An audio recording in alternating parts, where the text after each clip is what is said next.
کہ خان صاحب کے بارے میں یہ خبر آ رہی ہے کہ ان کی آنکھ کی بینائی جو ہے 85% تک متاثر ہوئی ہے،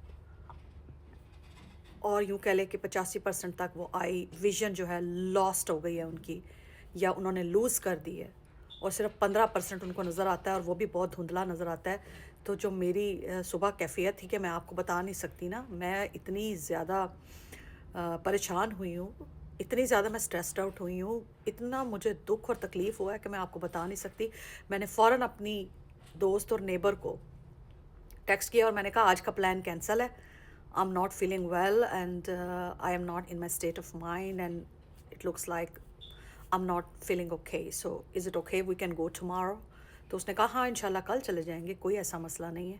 تو ہم یہاں پہ پردیس میں رہ کے خان کے لیے آواز اٹھاتے ہیں، ہر روز ویڈیوز بناتے ہیں، ٹائم نکالتے ہیں اپنی اتنی بزی لائف میں، جاب کے ساتھ، بچوں کے ساتھ، ڈرائیونگ کے ساتھ، گھر کی صاف صفائی، کھانا پکانا، اینڈ بینگ اے وومن۔ میں مرد نہیں ہوں، بینگ اے وومن، ایک عورت، ایک ماں، ایک بیوی ہونے کی وجہ سے اتنی بزی لائف ہے۔ یہاں پہ امریکہ میں ملازمین نہیں ہوتے، یہاں پہ سب کچھ ہم نے خود کرنا ہوتا ہے، ہم ہی ملازم ہوتے ہیں اور ہم ہی مالک ہوتے ہیں۔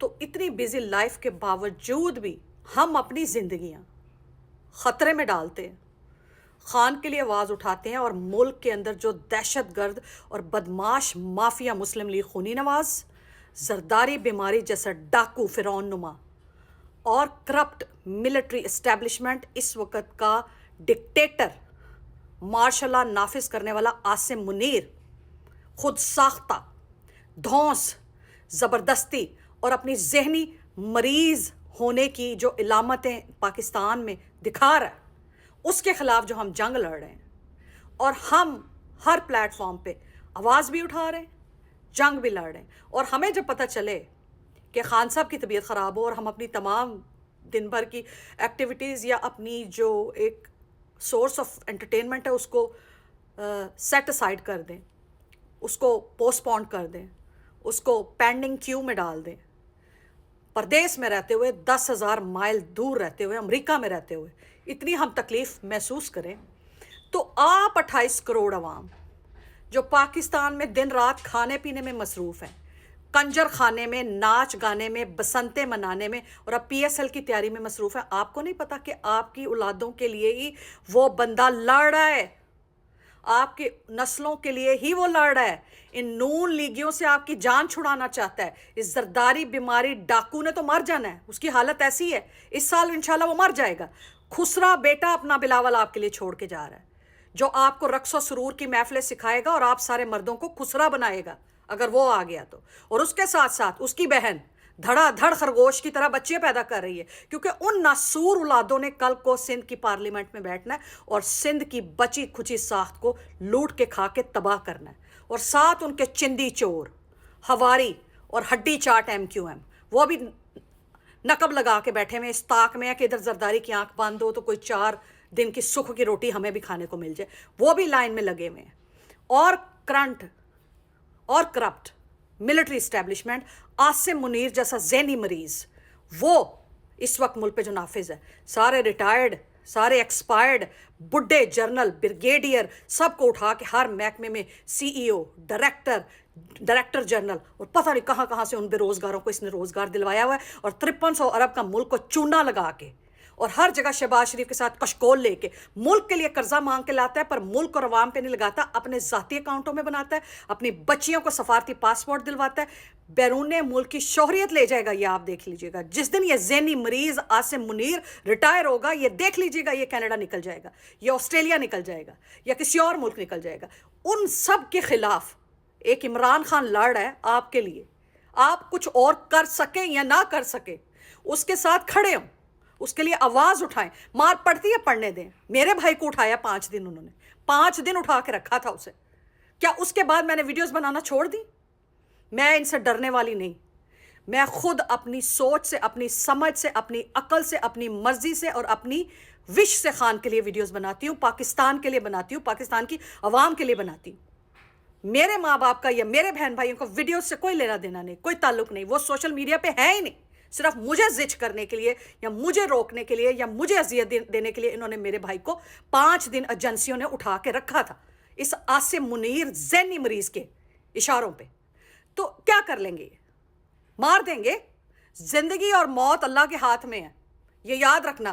ان کی تو کب سے کوشش ہے کہ خان کو مار دیا جائے، خان مر جائے کسی طرح سے، اللہ نہ کرے. لیکن خان نے زندہ رہنا ہے کیونکہ اس کی زندگی کا ضامن اللہ ہے.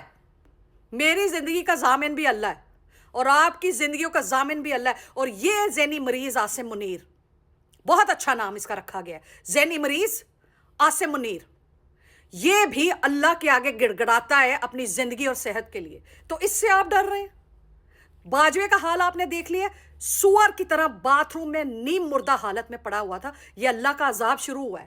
عاصم منیر آپ کے لیے بھی پیغام ہے، ڈرے اللہ کی ذات سے. آپ تو حافظ قرآن ہے، آپ کا امتحان تو اور تگڑا اور سخت ہوگا. اللہ نے کہنا ہے تو تو حفظ کر کے قرآن اپنے سینے میں محفوظ کر کے بیٹھا تھا، تیری روح میں قرآن کیوں نہ اترا، تیری روح کی پاکیزگی کیوں نہ ہوئی، تیری روح کیوں نہیں صاف ہوئی. تو پہلے کی طرح پہلے جیسا ہی میلا کچیلا اور بد فطرت اور بدتینت انسان ہے. قرآن کے حفظ نے تو تجھے صاف ہی نہ کیا، تیرے اندر تو سفیدی نہ لا سکا، روحانی کلینزنگ نہیں ہو سکی، تمہاری اسپریچول کلینزنگ نہیں ہو سکی. اپنے ملک کے لوگوں پہ اتنا تشدد، جبر، ظلم اور فستائیت کرتے ہو. اور ایک وہ انسان جو حق کی راہ پہ کھڑا ہے، حق کے لیے لڑ رہا ہے، اس کو ایک بیسک نیسیسٹیز، اس کا علاج، اس کی خوراک اور جو دوسری سہولیات ہے، اس سے بھی تم نے اپنے پرسنل گرج، پرسنل بغض، اپنے اندر کی انتقام کی آگ میں اور آڑ میں تم نے اتنا اذیت میں پہنچایا. تو کیا اللہ اس عمران احمد خان نیازی کی نہیں سنے گا؟ میں جو عاصم منیر کو دن رات بد دعائیں دیتی ہوں، میری بھی رب سنے گا کیا؟ میری بھی سنے گا. اور میں دیکھوں گی انشاءاللہ تعالیٰ اس کا عبرتناک انجام، کیونکہ میری زبان بھی بڑی کالی ہے. جس کو میں نے بھی منہ میں لیا ہے نا، سکھ ہو کبھی نہ پا سکا. انہوں نے میرے معصوم بھائی کو اٹھایا تھا نا، تو میری بھی کالی زبان اس کے پورے خاندان کو 7 نسلوں سمیت نہ لے کے گئی نا، تو کہنا میرا نام نہیں. میرا جو دل دکھا ہوا ہے نا، یہ عاصم منیر اور اس کی نسلیں بھرپائی کریں گی. اور آپ لوگ خان کے لیے آواز نہیں اٹھا سکتے، خان کو جیل سے باہر نہیں نکال سکتے. 28 کروڑ عوام ہے، ویسے بھی تو بھوکے مرتے نہیں ہیں. آپ ٹرینوں کے نیچے آ کے نہیں مرتے. کبھی ڈمپر آپ کو نیچے دے کے کچل کے چلا جاتا ہے، کبھی کوئی رئیس زادہ، کوئی آرمی کی رئیس زادی بگڑی ہوئی، کوئی کرنل بریگیڈیئر گاڑیوں کے نیچے آپ کو کچل کے دے کے چلا جاتا ہے. کہیں ٹماٹر پیاز کی لڑائی میں 30 روپے پہ 2 نوجوان لڑکے مر گئے تھے. ویسے بھی تو مر رہے ہو. تو کیا حق سچ کی راہ میں لڑنے کے لیے مر جاؤ گے تو شہادت پاؤ گے، دنیا میں بھی مقام ہوگا اور آخرت میں بھی اللہ کے ہاں ہوگا. کیوں نہیں کھڑے ہوتے؟ کیوں نہیں لڑتے؟ 4 دن کی زندگی ہے صرف، اور اس کے بعد اچھا کر جاؤ گے تو آگے سکھ پاؤ گے اور ریوارڈ پاؤ گے اللہ کی ذات سے. اور اگر یہاں ڈر کے، سہم کے، بھیگی بلی بن کے گزارا کرو گے تو یہاں بھی کچھ نہیں ملے گا اور آخرت میں بھی کچھ نہیں ملے گا. کیونکہ اللہ ہمیشہ ان کی مدد کرتا ہے جو لڑتے ہیں، جو نڈر ہوتے ہیں، جو حق اور سچ کا ساتھ دیتے ہیں اور جو ظلم اور فستائیت کے خلاف کھڑے ہوتے ہیں. لہٰذا عمران خان کی آنکھ کو واقعی اگر کچھ ہوا اور اس حد تک ہوا تو آپ سب کا کام ہے کہ یہ جو حکومتوں میں بیٹھے ہوئے ان سب کی ایک ایک آنکھ نکال دیں. مریم نواز کی ایک آنکھ نکال دیں، زرداری کی ایک آنکھ نکلنی چاہیے، بلاول کی ایک آنکھ نکال دیں، شہباز شریف کی نکالیں، نواز شریف کی نکالیں، اور ذہنی مریض عاصم منیر کی بھی ایک آنکھ نکال دیں. خان کی ایک آنکھ کا بدلہ ان سب کی ایک ایک آنکھ نکال کے لیا جائے گا، تب حساب برابر ہوگا. کہتے ہیں نا کہ خون کا بدلہ خون، تو آنکھ کا بدلہ آنکھ ہونا چاہیے. ان کی بھی ایک ایک آنکھ نکال کے ضائع کرے تاکہ ان کو پتہ لگے کہ آنکھ ضائع ہونا اور ایک آنکھ سے دیکھنا اور دوسری آنکھ سے محروم ہو جانا بینائی سے کتنی بڑی مصیبت ہے، کتنی بڑی پریشانی ہے، کتنی بڑی تکلیف ہے. سوچیں، نہ ڈریں، کچھ نہیں ہوگا. کیونکہ جن کا محافظ رب ہوتا ہے نا، ان کا کوئی بھی بال بیکا کر ہی نہیں سکتا. بہت شکریہ.